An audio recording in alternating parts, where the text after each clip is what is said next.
Hello students, now I am going to teach you another very important topic of chapter number 2, the pestle, megasporangium and embryo sac. इससे पहले मैंने आपको microsporangium, pollen grain, pollen viability ये सारे topics clearly explain कर दिए हैं and I think आपको वो सारे टॉपिक्स क्लियरली समझ में आ गए होंगे.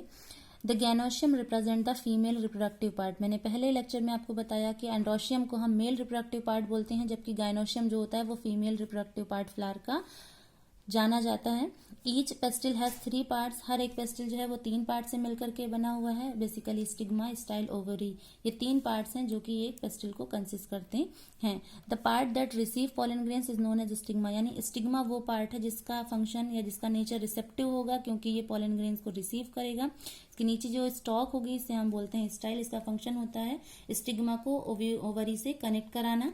नेक्स्ट ये बल्जिंग पोर्शन है, इसको हम बोलते हैं ओवरी. इसके अंदर आपका लोक्यूल या ओवेरियन कैविटी पाई जाएगी. यहाँ पर आपका प्लेसेंटा प्रेजेंट होगा और इसी प्लेसेंटा के अंदर आपका मेगास्पोरेंजिया, जिसे कॉमनली हम ओव्यूल के नाम से जानते हैं, वो प्रेजेंट होगा.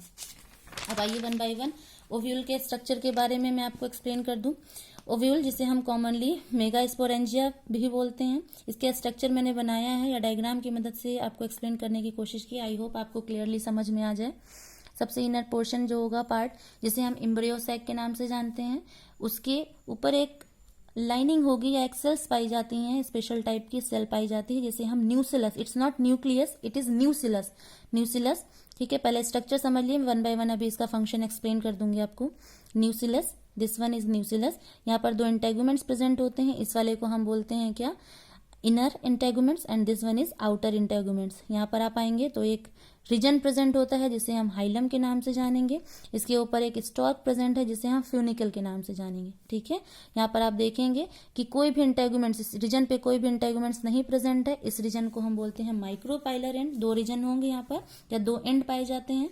एक माइक्रोपाइलर एंड जो कि अपर साइड में, और एक डाउन साइड पे या बेस सेल पोर्शन पे या बेस पे पाया जाता है जिसे हम चालाजल एंड के नाम से जानेंगे. डायग्राम बहुत ही इंपॉर्टेंट है एनाटोपस ओव्यूल का, आपको लर्न करना है. अब वन बाय वन मैं आपको इन सारे पार्ट्स का फंक्शन बता दूं. जो आपका इनर मोस्ट पोर्शन था जिसे मैंने एम्ब्रियो सैक बताया था, it is a female gametophyte. ठीक है, ये एम्ब्रियो सैक जो होता है वो फीमेल गैमेटोफाइट होगा, जो इसके ऊपर स्पेशल टाइप की सेल पाई जाएगी जिसे हम न्यूसिलस बोलते हैं. इसका नेचर जो होता है वो न्यूट्रेटिव होगा, मीन्स कि ये स्पेशल टाइप की सेल्स है जो कि न्यूट्रिएंट से रिच होगी, क्योंकि इसमें abundant reserve food materials present होता है, जिसकी वजह से ये एम्ब्रियो को या डेवलपिंग एम्ब्रियो को क्या न्यूट्रिएंट सप्लाई करने का काम करेगा. नेक्स्ट आ जाएगा इंटेगुमेंट्स. इंटेगुमेंट्स 2 हैं. ठीक, दोनों का फंक्शन होता है प्रोटेक्शन प्रोवाइड कराना, या ये प्रोटेक्टिंग कवरिंग होगी. नेक्स्ट यहाँ पर फ्यूनिकल, या जो स्टॉक था जिसे मैंने फ्यूनिकल बोला था, फ्यूनिकल का फंक्शन होता है प्लेसेंटा से ओव्यूल को अटैच कराना. यानी सिंपल लैंग्वेज में ये अटैचमेंट प्रोवाइड कराता है प्लेसेंटा से ओव्यूल तक का, ताकि प्लेसेंटा से ओव्यूल अटैच्ड हो सके. यहाँ पर मैंने आपको एक रीजन बताया था जिसे हाइलम बोलते हैं. इसको हम कॉमनली जंक्शन भी बोलेंगे, क्योंकि यही वो रीजन है जहां पर आपका फ्यूनिकल जो होगा वो ओव्यूल से कनेक्ट होता है. ठीक है, या ज्वाइंट होगा या मीट करेगा, इसी पोर्शन को हम बोलते हैं हाइलम. ये एक रीजन है जहां पर, जिसे हम कॉमनली जंक्शन भी बोलेंगे, जहां पर फ्यूनिकल आपका ओव्यूल से ज्वाइंट करेगा, अटैच होगा. आई होप कि आपको ये सारे टॉपिक्स क्लियरली समझ में आए होंगे. नेक्स्ट टॉपिक आपका मेगास्पोरोजेनेसिस है.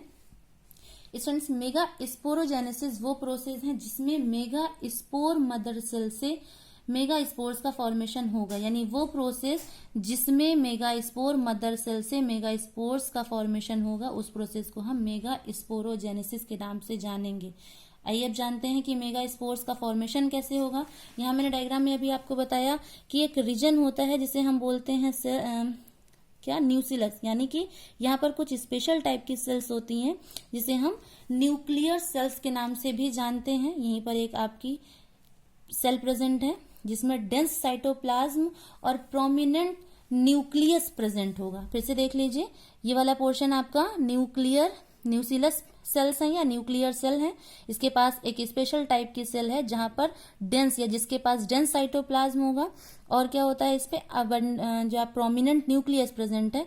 हर कंडीशन होने की वजह से इस सेल को हम MMC बोलेंगे या मेगा स्पोर मदर सेल के नाम से भी इसको जानेंगे. ये सेल्स जो होती है वो आपकी मियोटिक प्रोसेस के थ्रू डिवाइड हो जाएगी, और डिवाइड होने के बाद ये 4 मेगा स्पोर्स का फॉर्मेशन करती है. ठीक है, यहाँ पर देखिए, भी मैंने बताया आपको कि जो एमएमसी सेल होगी वो डिवाइड हो जाएगी किसकी प्रोसेस के through, meiotic process. Meiotic process के बाद या थ्रू उसने डिवीजन किया, डिवाइड होने के बाद 4 मेगा स्पोर्स का फॉर्मेशन किया। उन 4 मेगा स्पोर्स में से 3 मेगा स्पोर्स जो है वो मोस्टली केसेस में डीजेनरेट हो जाएंगे और सिर्फ एक ही मेगा स्पोर सेल होगी जो कि आपकी फंक्शनल रहती है, और उसी एक मेगा स्पोर से आपकी एम्ब्रियो सैक का फॉर्मेशन होता है। यहाँ पर मैंने एक डायग्राम बनाया है एंड आई होप कि आपको इस डायग्राम से प्रॉपरली टॉपिक समझ में आ जाए।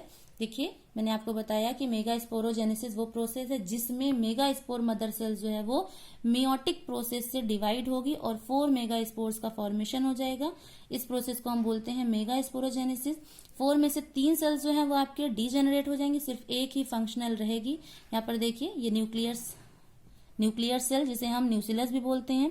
इसी सेल के अंदर मैंने अभी बताया पिछले वाले डायग्राम में आपको, यहाँ पर एक स्पेशल सेल होती है जिसे हम एमएमसी या मेगा स्पोर मदर सेल के नाम से जानते हैं। ये मियोसिस के प्रोसेस से डिवाइड होगी और 4 सेल का फॉर्मेशन करेगी। पहले ये 2 डिवाइड करेगी फॉर्म दिस वन, और 2 मेगा स्पोर के फॉर्मेशन होने को हम डायड मेगा स्पोर बोलेंगे। डायड के मीन्स होता है 2, पहले एक सेल डिवाइड हुई तो फॉर्मेशन हुआ कितना, 2 मेगा स्पोर सेल्स का। और इस वजह से इस प्रोसेस को, या इस वाले डायग्राम में आप देखें, एक सेल डिवाइड हुई, 2 का फॉर्मेशन हुआ, इसलिए इसको हम डायड मेगा स्पोर बोलेंगे। अब 2 सेल्स जो होंगी वो डिवाइड होंगी तो फॉर्मेशन हो जाएगा किसका, 4 मेगा स्पोर्स का। इन 4 में से 3 जो होंगी वो डीजेनरेट हो जाएंगे और सिर्फ एक ही जो है वो आपकी फंक्शनल रहेगी। यहाँ पर देखिए, 1 से फॉर्मेशन हुआ 2 मेगा स्पोर का, 2 डिवाइड होकर के फॉर्म करेंगी 4 फॉर्म हो रही है, इसलिए इसको टेट्राड मेगा स्पोर के नाम से हम जानते हैं। ठीक है। Female gametophyte in a majority of flowering plants one of the mega spore is functional. अगर आप मेजॉरिटी फ्लावरिंग प्लांट्स को देखें तो उसमें से 4 जो है वो मेगा स्पोर का फॉर्मेशन हो जाएगा, जिसमें में से 3 आपके, अभी मैंने बताया आपको इस प्रोसेस के दौरान कि 3 जो होते हैं वो डीजेनरेट हो जाते हैं और सिर्फ एक ही आपका मेगा स्पोर है जो कि फंक्शनल में रहेगा या फंक्शन करके डेवलप करता है किसको, फीमेल गैमेटोफाइट, जिसको हम कॉमनली एम्ब्रियो सैक के नाम से जानते हैं। और वो प्रोसेस जिसमें फॉर्मेशन तो हुआ 4 मेगा स्पोर का, 3 डीजेनरेट हो गई, सिर्फ एक ही मेगा स्पोर के फंक्शनल रहने की वजह से एम्ब्रियो सैक का फॉर्मेशन हुआ। इस प्रोसेस को हम मोनोस्पोरिक डेवलपमेंट के नाम से जानेंगे। The method of embryo sac formation from a single megaspore, यानी वो प्रोसेस जिसमें सिंगल मेगा स्पोर से एम्ब्रियो सैक का फॉर्मेशन होता है, इस प्रोसेस को हम मोनोस्पोरिक डेवलपमेंट के नाम से जानेंगे। मोनो में सिंगल, वो प्रोसेस जिसमें सिंगल मेगा स्पोर से किसका, एम्ब्रियो सैक का फॉर्मेशन हुआ, इस प्रोसेस को हम मोनोस्पोरिक के नाम से जानेंगे। आई होप स्टूडेंट्स आपको ये टॉपिक सारे क्लियरली समझ में आ गए होंगे, और अगर आपको कोई कंफ्यूजन है तो आप मुझसे डिस्कस कर लीजिएगा। Thank you.